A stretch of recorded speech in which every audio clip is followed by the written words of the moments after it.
Judges unfortunately love to pressurize husbands into volunteering a maintenance amount for the wife and child, which is extremely incorrect because some husbands may legally be duty bound to provide maintenance for the wife, but the court is duty bound to first look into A, the conduct of the wife, B, the assets, the liabilities of the wife, compare those to the assets and liabilities of the husband, the surrounding circumstances, whether the wife is earning or not, what is her duty towards the matrimonial household, all of these things. And then they should, after weighing in everything else, considering the income affidavits under Rajneesh versus Neha judgment of the Honorable Supreme Court, then should fix some maintenance amount. However, judges want to avoid all of that time, effort, and energy, and they,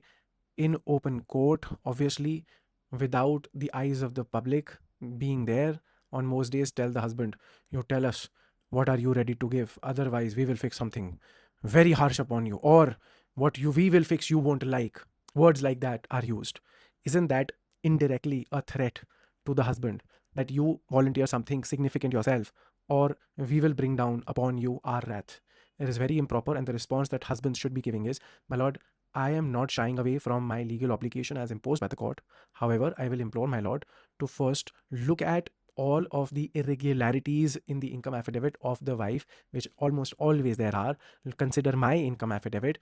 give me an opportunity to address arguments on all of these aspects, and then my lord may fix any amount that my lord deems fit." Apart from that, in the middle of all of this, obviously, is your application to direct the wife, your application to the court to direct the wife to disclose everything as per Rajneesh versus Neha. Whatever she is not disclosing, bring proof to the court and get the court to then take action against her. For example, filing a perjury petition against the wife. And lo and behold, in all of these efforts and all of these